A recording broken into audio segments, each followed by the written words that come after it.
내일은 늦습니다. 바로 지금 건강 365 영상 좋아요 눌러주세요. 사랑하는 가족에게 전하는 최고의 선물 건강 365 공유해 주시고 함께 해주세요. 박광식의 건강 이야기, 오늘 함께할 주제는 메니에르병입니다. 고려대 안암병원 이비인후과 임기정 교수님 연결돼 있습니다. 안녕하십니까? 네, 안녕하세요. 반갑습니다. 네, 교수님. 오늘 메니에르병에 대한 말씀을 나누는데요. 이 메니에르병으로 인한 네네. 어지럼증 얘기할 때 사실 사람들이 발작성 어지럼증 이렇게 얘기하면서 회전감이 크다는 말을 하더라고요. 그만큼 이게 좀 심각하다 이렇게 볼 수 있을까요? 예, 맞습니다. 이 메니에르병에 동반되는 어지럼은 완전히 그냥 뱅글뱅글 도는 어지럼이 한 20분 이상 계속되거든요. 그리고 한 12시간 이하이긴 하지만은 굉장히 심한 어지럼과 함께 구역과 구토가 굉장히 심해요. 그래서 의식은 멀쩡한데 갑자기 중심을 잃어서 넘어지면서 머리도 다치시고 계단에서도 굴르시고 이제 여러 가지 문제가 생깁니다. 그래서 이런 환자분들이 이제 어지럼에 대한 재발에 대한 공포가 정말 말로 표현하기 어려울 정도로 심하다고 생각하시면 되겠어요. 그러니까 2차적인 문제가 더 심각할 수 있다는 얘기네요. 네, 맞습니다. 그러니까 뭐 이런 분들 갑자기 뭐 벽을 향해서 이렇게 꽝 넘어진다든지 계단에서 넘어진다든지 화장실에서 이 변기나 이런 세면대에 꽝 부딪히신다든지 지하철역에 서 계시다가 갑자기 꼬꾸라지시는 이런 분들이 생각 외로는 메니에르병에 관련된 어지러움의 경우가 꽤 있지요. 네. 그리고 이제 메니에르병 제가 하면 이제 어지럼증은 많은 분들이 그래도 이제 알고는 계시는 것 같은데, 이런 증상이 나타날 때 그냥 어지럼증만 단독으로 나타나는 건지, 아니면 귀가 먹먹하고 그리고 약간 소리가 잘 안 들리는 난청 뭐 이런 것들도 같이 나타나는 건지, 주된 증상은 어떻습니까? 예, 메니에르병은 그래서 귀가 먹먹해지는 그 이충만감, 그리고 청력 감소, 그다음에 이제 이명과 어지럼을 주증상으로 하거든요. 뇌에는 이제 림프액이라는 액체가 있어서 요게 흡수되고 또 분비되는 그런 생성과 흡수가 잘 이루어져야 귀, 즉 뇌의 그 달팽이관의 이 기능이 잘 되거든요. 근데 이 림프액의 순환이 잘 안 돼서 압력이 높아지는 거를 우리가 귀고혈압, 즉 메니에르병이라고 얘기하는 거죠. 그래서 이러한 메니에르병의 원인을 내림프 수종, 엔도림파틱 하이드롭스라고 하는데, 비유하자면 달팽이관이 이제 풍선처럼 부풀어서 점점 빵빵해지는 거예요. 그게 압력이 점점 부풀다 빵 하면 이제 그때 막 뱅글뱅글 하는 어지럼이 나타나는 아주 이게 재미난 병이 메니에르병이라고 말씀드릴 수 있겠습니다. 이렇게 보면서 또 이렇게 들으면서 하나하나 이렇게 지금 설명을 들으니까요, 훨씬 더 이해가 잘 되는 것 같습니다. 교수님, 그러면은 이 질병을 어떻게 발견했는지 그것도 신기해요. 프랑스 의사가 발견했다고 하는데 메니에르 씨가 발견했다면서요? 네네. 예, 사실은 프로포 메니에르라는 분은 1799년부터 1861년까지 진짜 살던 프랑스 의사분이세요. 이분이 이제 중년부터는 파리의 국립농아연구소장을 하셨거든요. 그래서 난청과 관련된 분들이 많이 오셔서 그 증상을 많이 알았죠. 어지럼이라는 거는 사실은 우리가 옛날에 알기로는 다 뇌의 문제다라고 생각을 했거든요. 근데 이런 분들이 난청에 동반된 어지럼 환자를 많이 보다 보니까 아니야. 건강해 보이던 사람도 갑자기 어지럼도 생기고 구토도 생기고 이게 자꾸 반복하는 거를 보여. 이게 뭔가 귀에 이상이 있는 거구나 라는 거를 이제 발표했죠. 아주 대표적인 논문이 어떤 소녀가 이제 한겨울에 마차로 이제 여행을 하는데 굉장히 추워서 갑자기 농아, 즉 아무것도 안 들리게 돼서 병원에 입원했다가 심한 어지럼 때문에 5일 만에 죽은 슬픈 사건이 있었어요. 근데 그 이후에 이분을 소녀를 부검해가지고 잘 보니까 귀에만 이렇게 그 뇌의 출혈이 있고 빨간 물체가 있었다는 거죠. 그래서 이거는 뇌 문제가 아니야. 귀의 문제 때문에도 어지럼이 생길 수 있어. 그거를 연구를 잘해봐야 되겠다라고 처음 그 개념을 제시하신 분이어가지고 우리가 그거를 기념해서 이 어지럼증을 메니에르병이라고 부르고 있습니다. 그런 사연이 있었네요. 진짜 이런 이야기는 전 다른 데서는 한 번도 들어보지를 못했어가지고 정말 신기하고 와, 대단하다는 생각이 듭니다. 사실 우리가 어지럼증도 어지럼증이지만 이제 같이 뭔가 갑자기 소리가 안 들리거나 우리가 청력에 문제가 있으면 사실 많이 불안하고 공포감을 느끼기까지 하는데요. 사실 이 청력에 네. 영향을 주는 거는 그 귀의 구조 중에서 어디 부분이 주로 영향을 미치나요? 보통 우리 일반인들은 그냥 고막이 찢어지면 큰일 났다 이렇게 네, 생각을 하는데요. 맞습니다. 진짜 네네. 청력과 좀 영향이 있는 부분들은 어디일까요? 예, 제가 그 구조를 잠깐 설명드려야 될 것 같은데, 저희 이제 이 귓바퀴가 소리를 잘 모아주죠? 그렇죠. 그러면 이제 귓바퀴가. 웨이도, 이게 귓구멍을 통해서 이제 소리가 쫙 들어가서 우리가 말씀드리는 그 북 같은 그 고막을 딱딱딱딱 진동시키게 되고, 그 다음에 이제 이소골이라고 그래가지고 세 개의 뼈가 있어요. 그 세 개의 뼈가 이제 피스톤처럼 고막의 소리를 안으로 전해주는 거죠. 그렇게 되면 이제 달팽이관에서 그 소리를 듣게 되는데, 달팽이관만 있는 게 아니라 그 옆에는 이제 어지럼기관과 세방고리관이라고 그래가지고 세 개의 세방고리관이 있어요. 그거는 이제 우리의 세상이 3차원이기 때문에 X축, Y축, Z축을 다 담당해주는 기관이거든요. 그래서 그렇게 들을 수 있는 기관과 어지럼기관이 같이 있고, 그게 이제 청신경을 통해서 쫙 뇌로 연결되는, 그게 이제 우리 귀의 구조입니다. 정말 복잡하고 재미난데, 그런데 그 중에서 우리 이 달팽이관과 이 어지럼기관이 함께 문제가 되는 게 이제 메니에르 병인데, 간단하게 생각하면 달팽이관은 청력, 그리고 어지럼기관과 이 세방고리관은 어지럼을 담당한다고 생각하시면 되겠습니다. 이런데 이 두 가지가 쌍둥이처럼 붙어 있기 때문에 청력과 어지럼은 정말 밀접한 관계가 있다고 생각을 하시면 되겠습니다. 그러니까 우리가 생각할 때 이 귓바퀴에서 소리가 모아서 이제 귀 안쪽으로 전달되는데, 제일 처음에 이제 맞닥뜨리는 그 고막 뒤쪽에 더 많은 청력과 관련된 그런 맞습니다. 구조물들이 있는 거네요. 네네. 진짜. 예. 정말 인체는 정말 정교하고 정말 신비롭게 신기하죠. 이렇게 만들어진 것 같아요. 얘기 들으면 들을수록. 그러면 이제 그게 결국은 뇌로 전달되는 거죠. 그게 소리라는 어떤 에너지가 이제 그런 달팽이관 네네. 이런 것들을 통해서 결국은 신경으로 전달되겠죠? 예, 전기적 에너지를 통해서 결국에는 이제 청신경을 통해서 그 다음에 뇌의 많은 부분들을 거쳐가지고 대뇌 피질로 가가지고 우리가 듣는 이제 소리가 되고, 그거를 이제 분석해서 이제 언어가 되고, 그런 걸 많이 이제 하다 보면은 이제 말지각과 모든 이제 우리의 생각이 반영되게 되는 겁니다. 앞서서 이제 메니에르병 설명 주실 때 귀 고혈압이라고 좀 더 이렇게 좀 쉽게 설명해 네네. 주신 것 같아요. 귀 안쪽에 있는 그 구조물들의 압력이 올라간다 이렇게 얘기를 해주시니까 훨씬 더 예, 이해가 예. 쉬운데요. 근데 압력이 올라가면은 왜 이런 문제가 생기는지 좀 한층 더 깊이 좀 설명이 좀 가능할까요? 물론 좀 어려운 얘기긴 하겠지만, 귀 고혈압 때문에 왜 그리고 이런 증상이 발생하는지.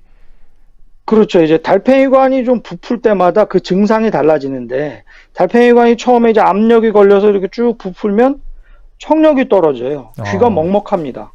그리고 점점 더 이제 그 부풀게 되면 진짜 이제 저음역의 청력이 영향을 받게 돼가지고 진짜 순음 청력 검사에서도 많이 떨어지게 되거든요. 그러면은 청력이 떨어지니까 이명, 우리가 말하는 귀울림이 같이 생기게 되죠. 점점 부풀어서 풍선이 빵 터지게 되면 그 림프액이 막 제멋대로 섞이면서 갑자기 급작스러운 어지럼이 생기게 되거든요. 그래서 그 빵 터졌던 풍선이 제자리로 돌아와가지고 회복될 때 그 한 20분에서 한 12시간까지는 계속 어지러운 거에 이제 시달리게 되는 거거든요. 그래서 이 풍선이 얼마나 부풀고 터지냐 마냐, 요 상태에 따라서 메니에르 병의 증상이 다양하게 나타나게 됩니다. 그러면은 그 귀의 혈압을 측정할 수가 있어요? 저는 사실은 우리 고혈압은 이렇게 팔로 혈압 재는 걸로 재보면 되는데, 그 혈압을 좀 재나요? 그럼 실제로? 예, 그래서 그 혈압을 잴 수 있는 거가 이제 그 전기 와우도라고 하는 에코지라는 검사가 되는데요. 그거는 이제 우리 달팽이관의 막이 얼마나 휘어져 있는가를 측정하는 거예요. 그래서 그 소리를 들려주면서 그 막의 움직임을 재는 검사를 재보시면, 그러면은 그 압력이 어느 정도인지 알 수가 있습니다.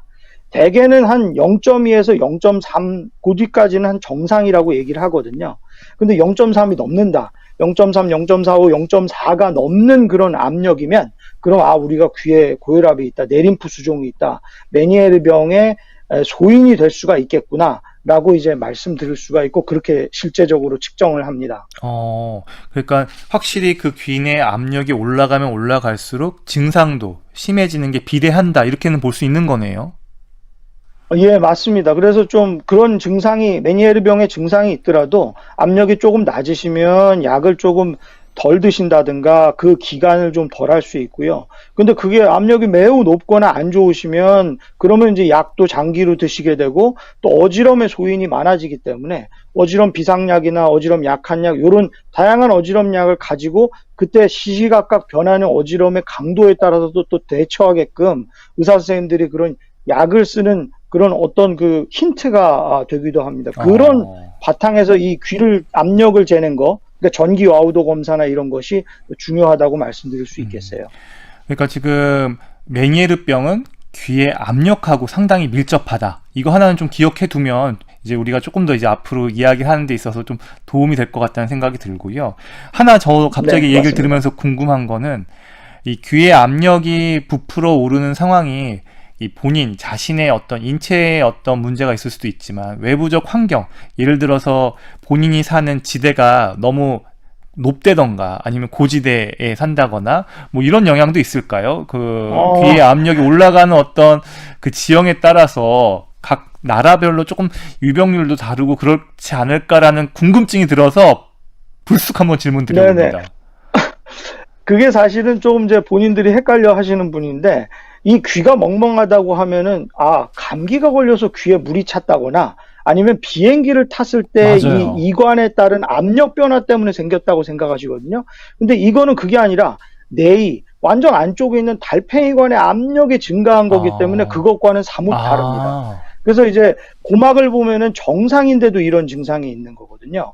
그리고 이관 기능 장애가 있어서 그런 것도 아니에요. 이런 분들은 침을 삼키고 그러면은 깨짝깨짝 거린다든지 본인의 이관에 어떤 문제가 있어서 이 코와 귀가 통하는 그런 문제가 생기는데 그런 것과는 또 다른 문제시거든요. 예, 더 근본적인 오히려 문제네요.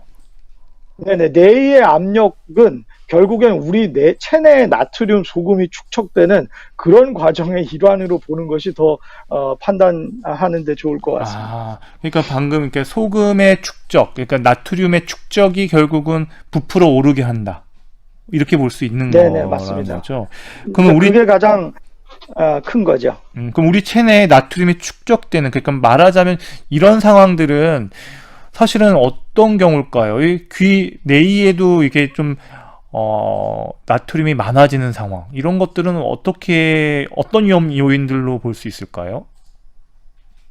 달고 짜고 맵게 먹는 습관 때문에 그렇죠.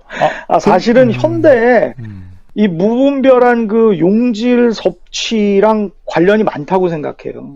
제가 농담 삼아 얘기 드리면 옛날 예수님 시절보다 우리 지금 인류들이 한 100배에서 300배 정도 많이 먹습니다.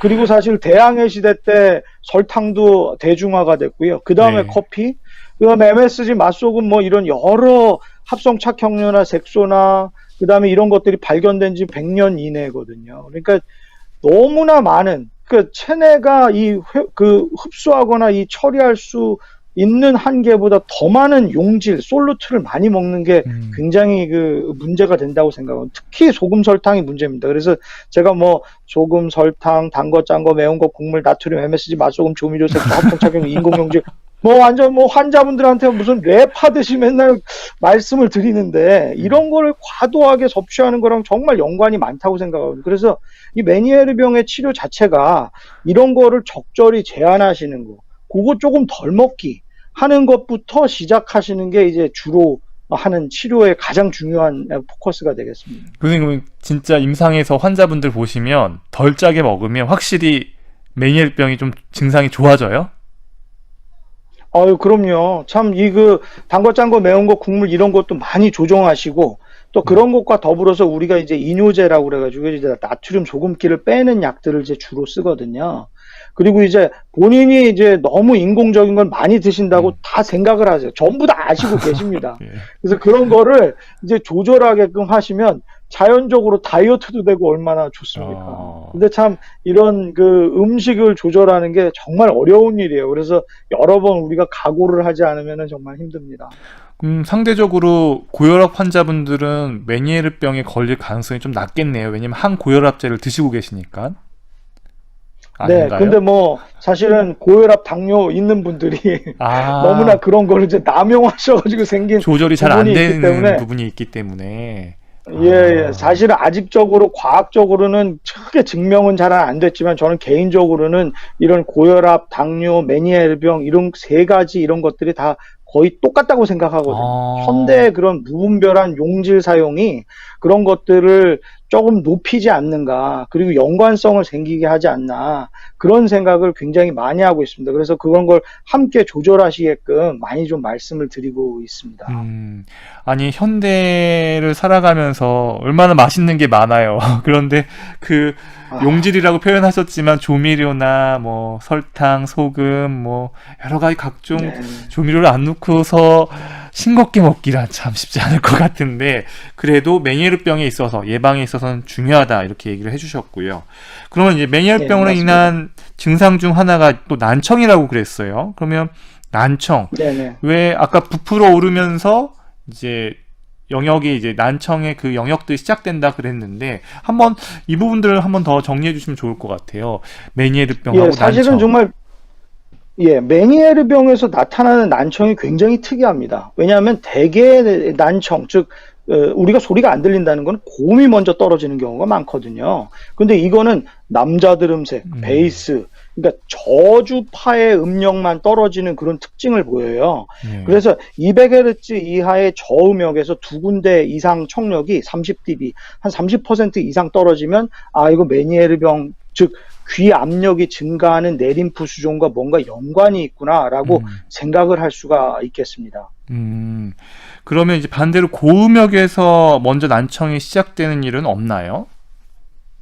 그러니까 대개 그 노인성 난청이니 소음성 난청, 이독성 난청, 우리가 아는 모든 난청들은 양측성의 대칭적으로 고음역의 청력이 떨어지는 게 전형적인 모습이거든요. 네. 그래서 이런 노화성 난청이 이제 가장 많이 우리가 볼 수 있는 거죠. 특히 소프라노, 고음, 여자들 음색 쪽에서 대개 한 60대 정도 되시면은 한 4kg, 8kHz 있는 데서 50% 정도 떨어지는 그런 난청을 보이시거든요. 그래서 이런 난청은 사실은 고음역 난청, 노화성 난청 정말 많이 보는 난청인데 메니에르병은 정말 이와 반대로 저음만 떨어지는 그런 난청이 되는 거예요. 특히 젊은 사람에서는 고음은 정상인데 저음만 떨어지는 걸 보이거든요. 즉, 이 귀의 압력이 증가해서 생기는 난청은 이렇게 저음이 떨어지는 난청이라고 기억하시면 되겠습니다. 그러면 환자분들이 호소할 때 저음이 떨어진다는 거를 어떻게 인지를 하는지 좀 궁금한데요. 그러니까 사실 우리가 일상생활을 하면서 저음을 그렇게 잘 뭐 베이스가 아주 강한 음들을 갖다 우리가 듣고 사는 건 아니어서 어떻게 인지를 하고 네. 병원에 내원하시나요? 그래서 사실은 그 청력이 떨어진 줄 모르시고 귀가 먹먹하다고 잘 안 들리는 것 같이 멍하다고 해가지고 오시는 경우가 많거든요. 사실 그래서 귀가 그냥 먹먹하고 청력이 좀 떨어져 있다고 그래가지고 그걸 별로 그냥 뭐 대수롭지 않게 여기고 그냥 지나가시는 경우도 굉장히 많거든요. 특히 어지럼이 동반되지 않는 경우는 그냥 지나가는 경우가 대부분입니다. 그래서 옛날 우리 의사들이 메니에르병 자체를 잘 모를 때는 중년의 여성이 이런 귀가 먹먹해요, 청력이 떨어져요, 점점 진행해서 10년, 20년 가다가 어지럼이 막 생기고 청력은 더 떨어지는 걸 보고서야 그거 나서야 이제 메니에르병을 알게 됐거든요. 그러니 요즘에는 그것보다 좀 초기, 내가 귀가 먹먹해요, 요즘에 자꾸 저음의 청력이 떨어져요, 이런 걸 보고 훨씬 더 빨리 그 메니에르병의 전조를 우리가 빨리 알아낼 수 있게 된 상태까지 온 상태가 되겠습니다. 가능성은 좀 떨어지겠지만 메니에르병은 난청이 올 때 저음이 특징적이라고 하셨어요. 근데 이제 보통 노인성 난청의 경우에는 고음에서 잘 안 들리잖아요. 그거가 시작이 되는데 네네. 그럼 이런 것들이 같이 겹쳐서 나타나는 경우도 있나요? 노인성 난청하고 메니에르병하고요. 예, 요즘 그렇습니다. 그래서 사실은 옛날에는 그냥 저음이 떨어져 있으면 저음만 설명하고 고음이 떨어져 있으면 노화성 난청, 소음성 난청이 있으세요만 말씀드렸는데 제가 연구한 거에 보하면은 그 고음도 떨어지는 분들이 차후에 그런 메니에르 병에 일도 오면서 저음도 같이 떨어지는 걸 보이고 있어요. 꼭 청력도가 이렇게 산처럼 나옵니다.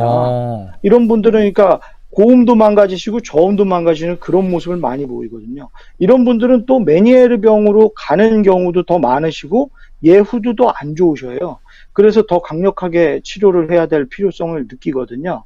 그래서 초기에 그러신 분들도 젊은 분들 많지만 연세가 드셔서 저음이 같이 떨어지고 메니에르 병의 소인이 같이 있는데도 그걸 그냥 모르고 그냥 지나가시는 분들도 많아서 거기에는 정말 연구가 필요하고 또 이런 음식 조절이나 이뇨제를 틈틈이 쓴다든지 하는 그런 전문적인 관리가 꼭 필요하다고 저는 개인적으로 생각합니다.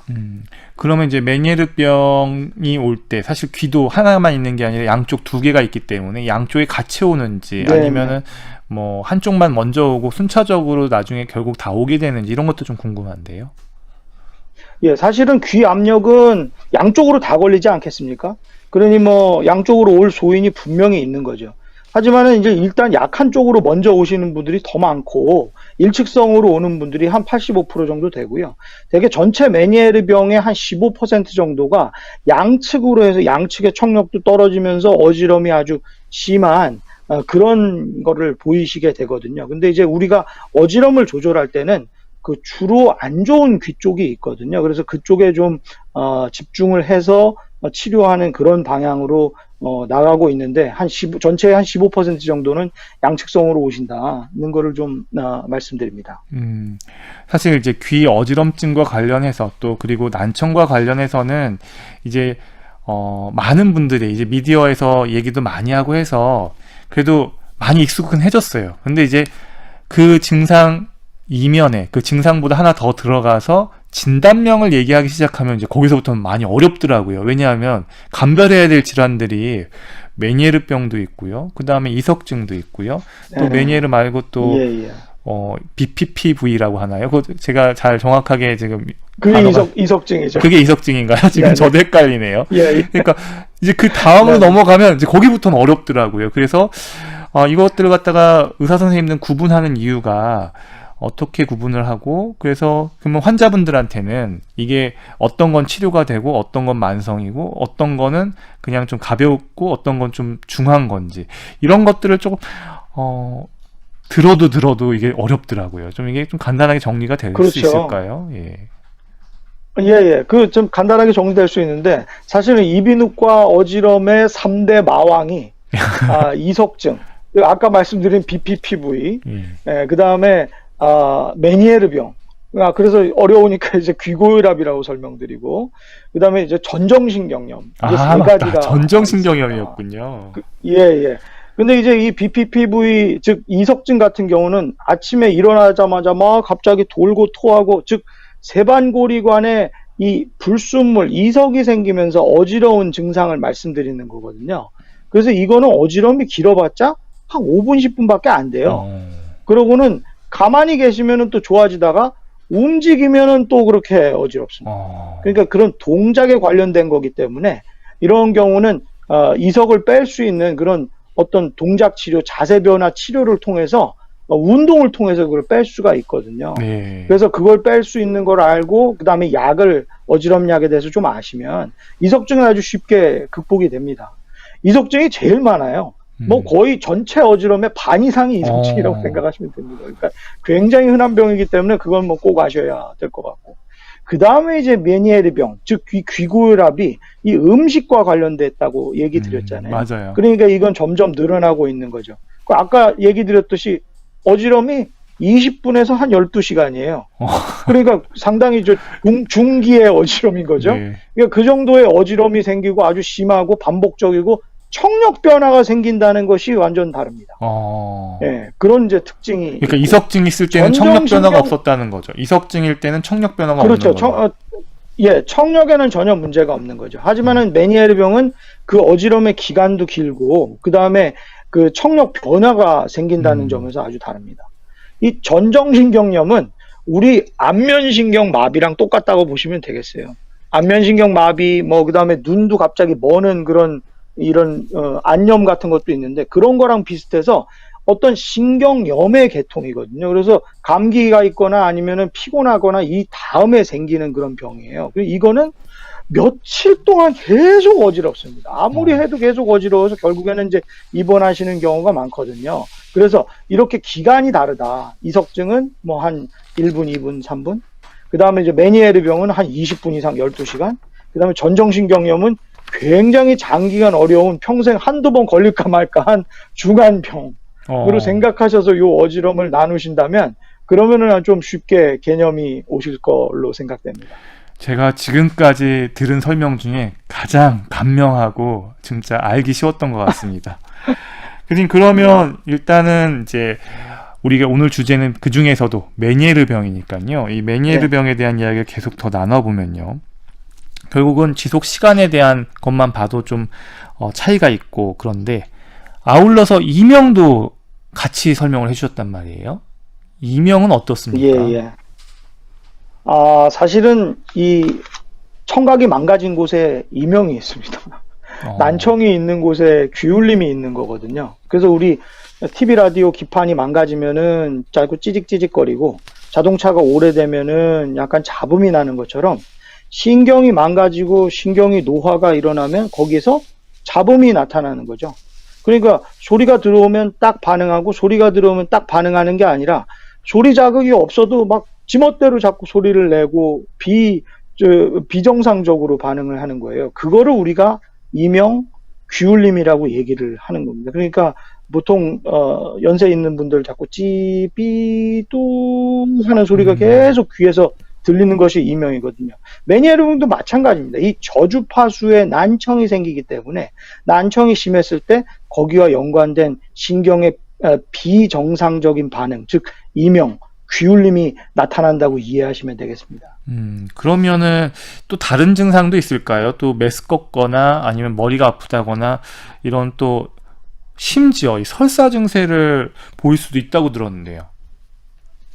예, 모든 분들이 겪는 일이신데 이 어지럼이 오면 그러면 이제 자율신경계가 자꾸 항진이 돼요. 그래서 자율신경계가 항진돼서 속이 니글니글하고 안도 안 좋고 이제 구토, 구역이 막 생기거든요. 그러고 자꾸 토하시고 하니까 이제 전해질이 자꾸 빠지고 식사를 못 하시니까 여러 가지 이제 체중이라든지 이 위장장애, 그 다음에 이제 불면 같은 거에 같이 이제 시달리게 되시거든요. 그래서 그런 이 어지럼과 연관된 자율신경계의 자극 및 비정상 때문에 이런 여러 가지 구역구토 등 여러 가지 증상이 생긴다고 이해하시면 되겠습니다. 그러면 사실은 이런 메니에르병은 좀 신경과 아니면 혹시 사람들이 딱 증상을 느꼈을 때 어지럼증, 메스껍고 또 머리도 아프고 또 이렇게 되다 보니까 이거 뇌에 문제가 있나 아닌가 이렇게 제일 먼저 또 떠올려서 메니에르는 제일 처음에 이제 좀 떠올리긴 쉽지 않을 것 같아요. 네네. 그런데 요즘에 정말 이 메니에르 병이 많아지고 있거든요. 그러니까 왜냐하면 아까도 말씀드렸듯이 현대 그런 무분별한 그 소금 설탕 이런 거 많이 먹고 하는 것 때문에 생기시는 것이기 때문에 이런 메니에르 병도 아주 많이 늘어나고 있고 초기 증상인 급성 저주파 감각신경성 난청 또한 굉장히 많이 증가하고 있어요. 이런 거는 이제 청력은 떨어지지만 어지럼은 없는 건데 그런 병들이 많이 늘어나고 있기 때문에 그런 걸 함께 잘 조정하셔야 될 것 같습니다. 물론 이제 두통이 생긴다든지 의식을 잃어버린다든지 이런 여러 가지 이 마비가 온다든지 하는 거는 반드시 신경과를 가보셔야 되고 또 MRI를 찍어야 하겠지만 그 외에 많은 어지럼들이 이런 이과, 즉 이비인후과적인 어지럼들이 많기 때문에 그런 것들을 잘 숙지하셔서 방문하시면 좀 그런 대기 시간을 좀 줄이실 수 있을 것 같습니다. 그러니까 방금 얘기하셨던 그 메니에르병의 또 하나의 또 같은 형제로 그 어지럼증은 없으면서 저주파만 잘 안 들리는 급성 저주파 감각 신경성 난청이라는 것도 같이 있다는 거죠. 예, 맞습니다. 그러니까 이런 거는 이제 압력이 세지 않은 거죠. 그래서 이제 어지럼을 일으킬 정도로 터지진 않는데 그 중간 단계이기 때문에 청력만 떨어지고 저음만 망가지는. 그러니까 선생님 저 귀가 먹먹하고 이상해요. 잘 안 들리는 것 같아요. 이 정도 호소하는 분들이 상당히 많고 하는데 이런 걸 이제 메니에르 병의 초기로 생각해서 요즘에는 더 선제적으로 치료를 하고 있습니다. 지금 메니에르병에 대한 이야기를 계속 듣고 있는데요. 그러면 앞서서 메니에르병 같은 경우는 결국 우리가 먹는 음식, 그 다음에 용질과 많이 관련이 돼 있다고 얘기를 하셨어요. 그러면 이제 덜 짜게 먹고 싱겁게 먹는 것들에 대한 것들은 이해가 가는데, 그럼 병원에서 증상이 심한, 당장 지금 어지러워서 지금 힘든다고 호소하는 사람한테 좀 어떤 치료법들이 있는지 이제 치료에 대한 얘기 좀 해주시면 좋을 것 같아요. 예, 사실은 뭐 너무 어지러운 분들은 입원을 하셔가지고 좀 주사를 맞는 것이 좋겠죠. 이 안정제 같은 거를 맞고, 그치, 항구토제 같은 걸 맞아서 어지러움을 이제 급성적으로 조절할 필요가 있고요. 그 이후에는 저도 이제 어지러움 약을 하나만 드리는 게 아니라 센 약, 비상약, 그리고 아주 어지러울 때 먹는 약과 그 다음에 간단한 뭐 조금 약간 어지러질 때 먹는 약들을 조금 이제 구분해서 드리거든요. 그래서 그런 것들을 함께 사용하시는 것이 좋은데, 근데 이게 사람마다 다 감수성이 틀리기 때문에 선생님들이 들어보시고, 아, 요 약이 어지러울 때는 맞는다, 아니면 나는 이 약을 먹으면은 너무 어지러움이 심하고 너무 졸려요 하는 그런 부작용들이 있기 때문에 거기에 맞춰서 개인별로 잘 알아서 사용하시는 거를 제가 권하거든요. 그래서 실제로 제가 그 진료를 할 때도 실제 약을 이렇게 다 보여드리면서 이 약이세요, 만약에 심하면 반으로 잘라 드세요, 꼭 모양을 기억해 주세요, 꼭 비상약에 비상약이라고 써놓으세요, 자꾸 얘기를 드리는 게 그런 어지럼 약들을 좀 잘 아셔야 됩니다.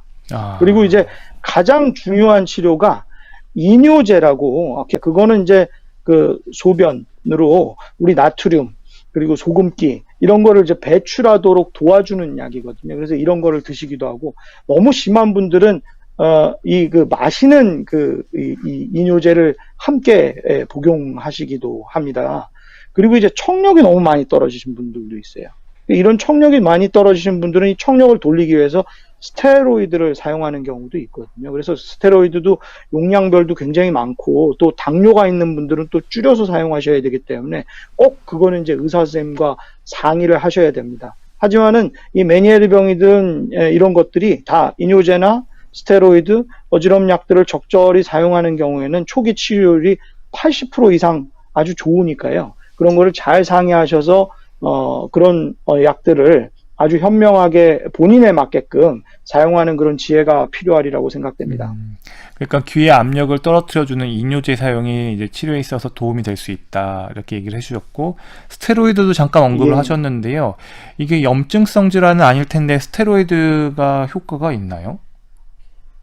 사실은 염증성 질환이라고 할 수 있죠. 왜냐하면 달팽이관에 그 막이 터져서 그 안에 뭐 내림포약이 섞이고 완전 난리가 난 상태이기 때문에 항염증 작용을 통해서 이런 그 염증이 톡되게끔 해주고, 그리고 망가진 유모세포, 즉 청각세포들의 회복을 도와주는 게, 끊어진 그细胞들이 다시 좋아지도록 도와주는 것이 이 스테로이드의 효과입니다.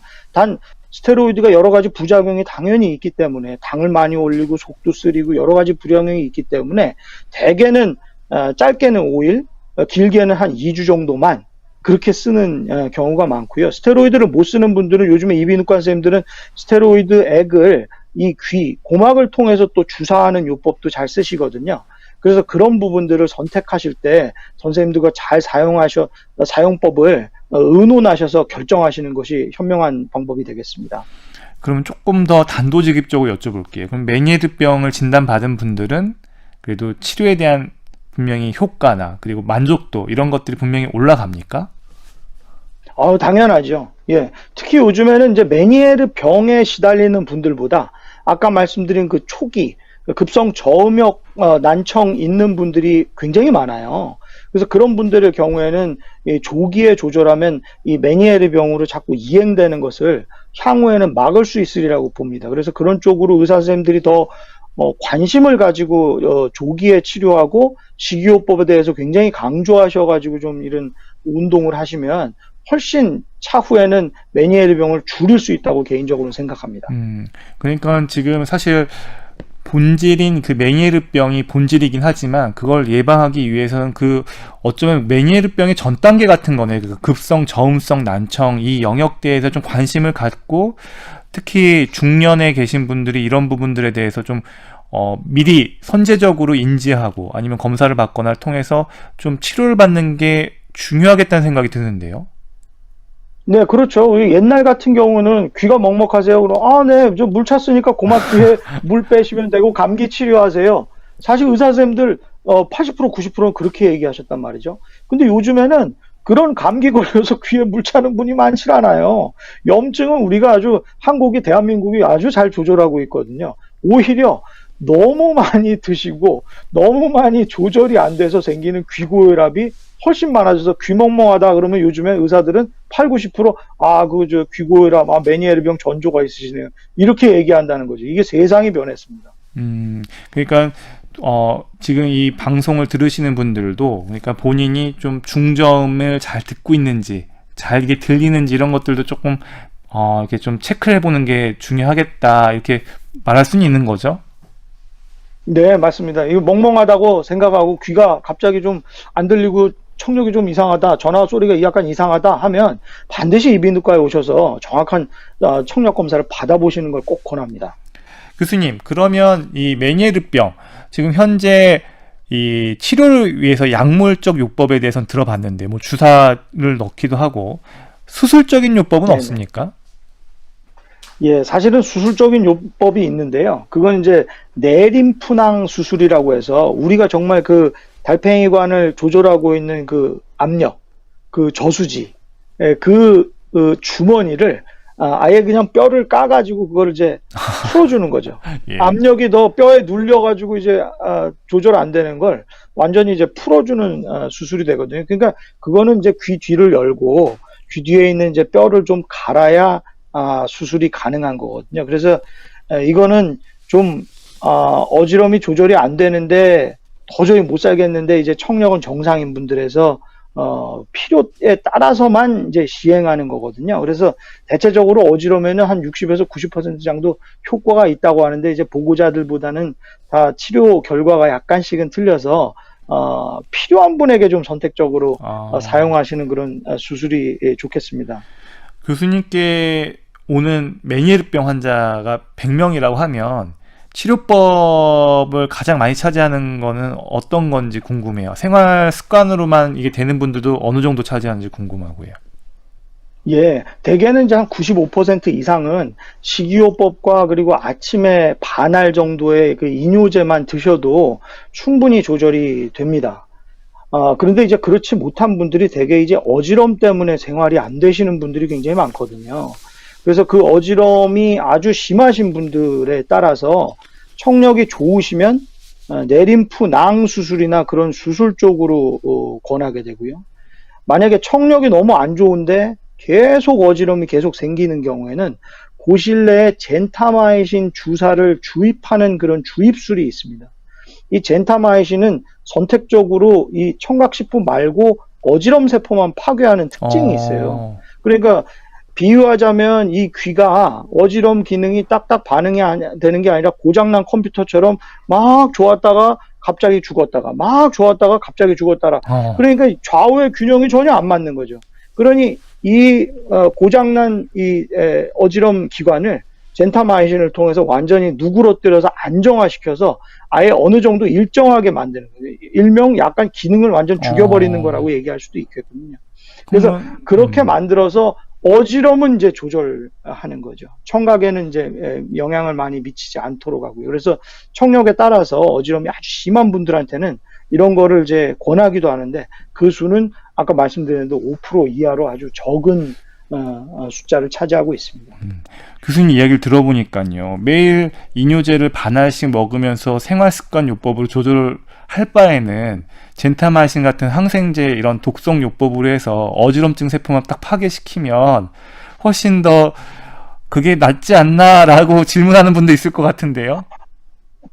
그렇지 않습니다. 우리 이 귀의 어지럼 기능은 다 정상적으로 있어서 양쪽이 이제 균형이 딱딱 맞는 그런 상태를 유지하고 있거든요. 그래서 뇌와 이 두 개의 그 어지럼 기관, 이 세 개의 컴퓨터로 우리의 어지럼을 잘 관장하고 있는데 하나가 계속 말썽인 거예요. 얘가 균형이 잘 안 맞아요. 그래서 그걸 때려 부수는 치료가 아까 말씀드린 그런 강력한 치료거든요. 그러니까 이것 때문에 너무 어지러워서 못 살겠다. 얘 망가진 것 때문에. 그래서 얘를 아예 때려 부수고 배제해서 두 개의 컴퓨터로만 지내겠다는 거거든요. 그러니까 그거는 최후의 선택을 하시는 것이지 조절할 수 있을 때는 좀 고쳐가면서 쓰셔야 되겠죠. 그래서 그런 경우는 이뇨제와 식이요법을 잘 사용하시는 게 가장 더 좋은 치료라고 저는 말씀드립니다. 그러면 이뇨제와 식이요법 이것도 평생 고혈압 약처럼 먹어야 되는 건가요? 뭐 원칙적으로는 그렇지만은 대개는 그러하지 아니하시거든요. 대개 저는 이제 한 석 달 정도는 이뇨제를 좀 권합니다. 왜냐하면은 식이요법이 조절되고 가족들끼리 좀 합의가 잘 이루어지셔가지고 짠 거, 단 거, 매운 거를 좀 이렇게 줄이셔야 그 생활 습관이 가족 안에서 정착되고 본인의 습관으로 굳어지기까지 시간이 걸리거든요.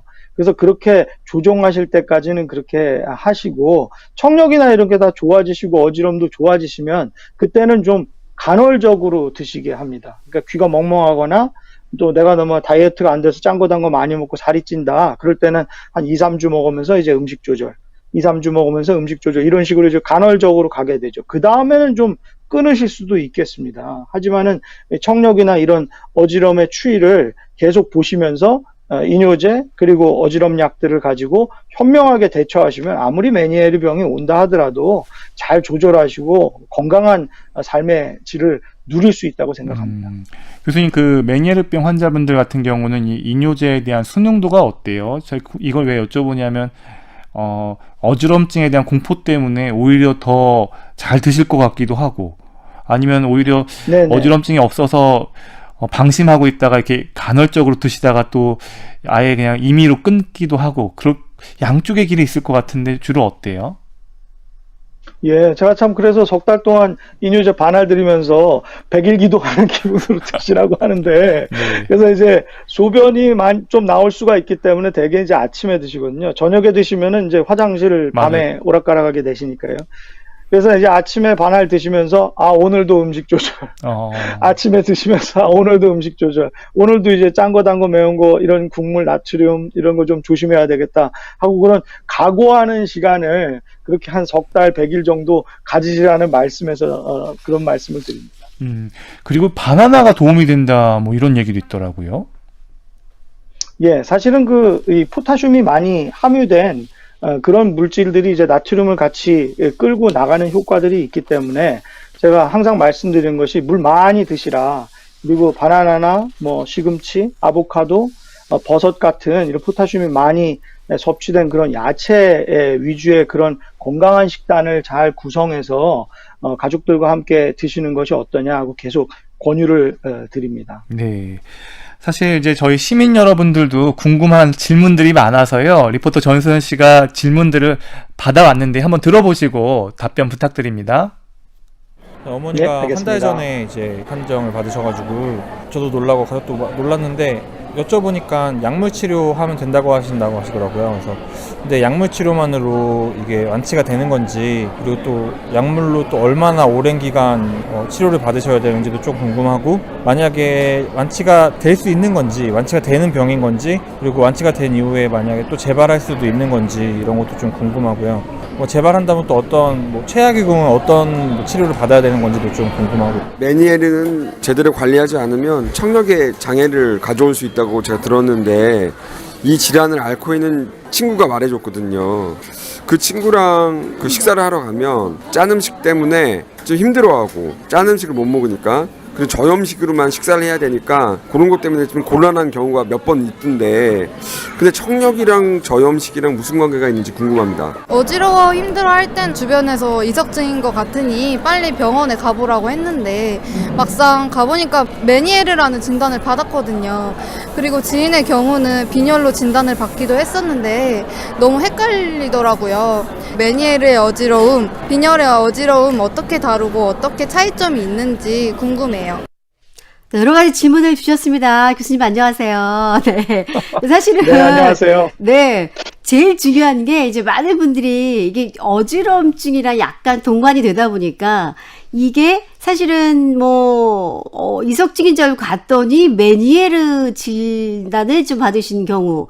근데 이분 알고 보니까 또 빈혈도 있으셔가지고 빈혈 진단을 받으신 경우도 있어서 혹시 빈혈이 있으신 분이 메니에르가 잘 걸리는 건 아니냐. 이런 얘기를 또 궁금해 하셨어요. 어떻습니까, 네, 교수님? 사실은 사실은 그 이석증이 그 전체 어지러움의 50% 이상이니까 네네. 의사든 일반인이든 이석증이라고 찍으면 진단명 바로 맞추는 거가 되겠죠.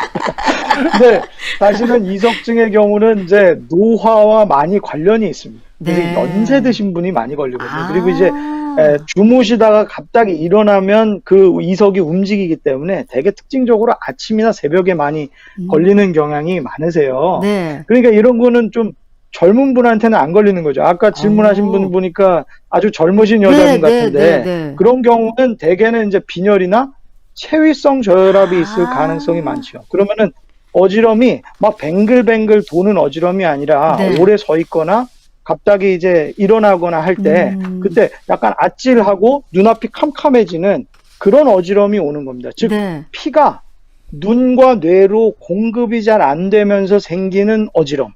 그런 어지럼의 양상을 보이기 때문에 아까 말씀드린 대로 그런 식의 어지럼이 바로 이제 빈혈과 체위성 저혈압 때문에 나타나는 거고요. 그런 네. 것이 아까 질문하신 네. 그런 젊은 여자분들, 청소년들에게 많이 생기는 병입니다. 아. 그래서 사실은 그런 분들이 심장내과 가셔서 이런 피 검사도 많이 받아보시고 네. 갑자기 이렇게 팍팍 일으켜 세우는 그런 의자에 앉아서 여러 가지 테스트를 받기도 하시죠. 아, 근데 또 메니에르 진단도 받으셨대요, 이런 경우에. 그러면 이분은 메니에르 진단을 받으셨기 때문에 빈혈하고 같이 이 두 가지를 동시에 치료를 받으셔야 되는 거예요?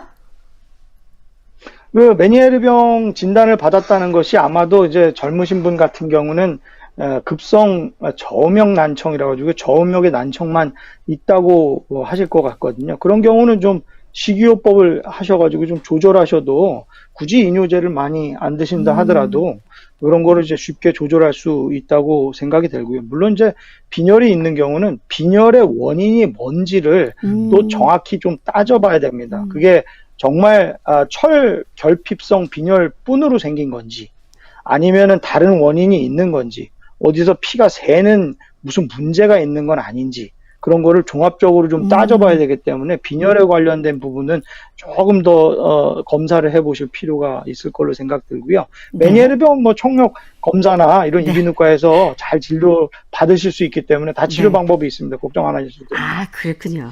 그리고 이제 그러니까 보통 이 메니에르를 좀 앓고 있는 분들 또 갖고 있는 분들과 함께 식사를 하다 보면 이제 저염식으로만 이렇게 식사를 해야 되니까 같이 있는 분들이 좀 힘들어하는 경우도 있고 또 저염식으로만 드시는 분들도 힘들어하시잖아요. 이제 그런 경우에 이게 사실은 저염식만 하면 그럼 청력에는 아무런 문제가 없을 수 있는 건지 그리고 아까 뭐 앞에서는 단 거 그리고 또 매운 것도 되게 중요하다고 얘기를 하셨는데 사실은 많은 분들이 그냥 짠 것만 알고 있거든요. 어떻게 좀 생각을 하면 될까요? 그래서 사실은 그 소금이나 설탕 같은 걸 굉장히 많이 강조하고 있는데 저 개인적으로는 아까 말씀드린 대로 이 주머니 안, 혈관, 세포에 얼만큼의 용질이 많이 있느냐에 따라서 굉장히 병의 양상이 틀려진다고 생각하거든요. 네. 그런 이 용질, 그런 소금, 설탕, 짠 거, 단 거, 매운 거 그런 여러 가지 그런 것들이 있으면 당연히 삼투압작용 때문에 달팽이관이나 혈관, 세포 안으로 물이 빨려 들어가게 되고 그러면 저절로 이 수종, 그리고 압력이 생길 수밖에 없는 거거든요. 이제 그런 식으로 이해를 한다면 소금이나 설탕 외에 여러 가지 인공적인 거를 좀 피해야 이런 메니에르 병을 좀 더 빨리 낫게 한다는 말씀이거든요. 그리고 아까 같이 있는 분들이 괴로워한다고 얘기하셨는데, 그래서 제가 가족들도 막 야단칩니다. 옆에서 스님이 연불 외고 계시는데, 거기 옆에서 통닭 듣고 있냐고, 그런 이제 농담을 들여가면서 같이 음식을 조절하셔라. 같이 좀 짠 거, 단 거, 매운 거를 같이 함께 조절하셔라. 갑자기 음식이 뭐 싱거워졌어. 이거 왜 이렇게 싱거워졌나? 절대 타박하지 마시고 같이 좀 건강한 식생활을 좀 누리시라. 그렇게 좀 가족들에게 협조를 많이 구하고 있습니다. 가족들뿐만 아니라 같은 동료분들도 좀 신경을 쓰고 옆에서 좀 도움을 줘야 되겠다는 생각을 한다는 생각이 들어요. 왜냐하면 같은 동료분들도 쉽지 않은 일이다라는 생각이 들어서 같이 도움을 줘야겠다라는 생각도 들고요. 이제 그 어머니가 한 달 전에 메니에르 진단을 받으셨는데 가족들이 굉장히 놀랐다고 합니다. 근데 다행히 약물 치료하면 잘 된다고 얘기는 했지만 가족들의 입장에서는 과연 될까? 이게 혹시 또 재발되면 어떡하지? 재발이 됐다 하더라도 이게 또 결국은 또 잘 치료가 돼서 마지막에 또 더 큰 상황이 생기는 건 아닌가? 이런 걱정도 되고, 만약에 완치가 안 됐을 때의 최후의 상황은 또 어떨까? 이런 것도 걱정이 되신대요. 예, 참 이제 그게 이제 메니에르 병의 좀 무서운 부분이고 우리가 그걸 발견한 이유기도 한데 처음에는 그렇게 저음역만 떨어지는 듯 하다가 다시 좋아지는데 이제 완벽히 회복이 잘 안 되는 거죠. 그리고 떨어졌다 좋아졌다 떨어졌다 좋아졌다 자꾸 반복을 하다 보면 결국은 청력이 쭉쭉쭉쭉쭉 떨어져서 결국에는 70% 이상까지 망가지는 그 상황까지 오고 그런 상황까지 가게 되면 정말 달팽이관 내지는 어지럼 기관이 많이 파괴가 일어나기 때문에 결국에는 어지럼이 심해지는 완벽한 메니에르 병으로 자꾸 진화하는 거거든요. 그래서 하지만은 이런 약물 치료 즉 이뇨제와 마시는 그 이소바이드라는 네, 그런 네. 이뇨제 등을 통해서 충분히 조절할 수 있다고 생각하고요. 특히 거기에는 본인이 노력하는 그런 이 식이요법이 반드시 있다고 생각하고요. 사실 죄송한 말씀이지만 네. 맞습니다. 이건 음식과 관련된 거기 때문에 네. 완치라는 개념이 없어요. 아. 자꾸 재발하고 반복을 하거든요. 그래서 네. 잘 약을 드시고 조절 잘 되시는 분들도 아유 선생님 안녕 이제 빠이빠이 하고 나서 또 한 1년 이후에 선생님 어지럼 또 다시 왔어요. 통력 검사 해봐야 되겠어요. 또 다시 오시는 경우가 또 아주 다반사거든요. 그래서 네. 일본 의사 선생님이 그런 저음역 난청이 초기에 왔던 분들을 한 20년 동안 관찰해 보니까 네. 한 50% 이상이 결국에는 막 청력도 떨어지고 조절이 안 되고 막 진행됐다는 거예요. 그래서 우리가 노력을 해서 이런 음식 조절하는 거 잘 알고 메니에르 병에 대해서 잘 알고 건강한 식생활을 하고 환경 보존 잘하는 이런 우리가 건강한 삶을 영위한다면 우리 앞으로의 후손들이나 우리의 미래에는 그런 병들이 훨씬 줄어들지 않을까 네. 그렇게 생각을 하고 있습니다. 네. 네, 리포터 전소연 씨 감사합니다. 고맙습니다. 네, 네, 감사합니다. 교수님 오늘 이렇게 메니에르 병에 대해서 정말 하나하나 세심하게 가르쳐 주셔서 또 정보를 주셔서 너무나도 감사합니다. 오늘 말씀 고맙습니다. 네, 고맙습니다. 감사합니다.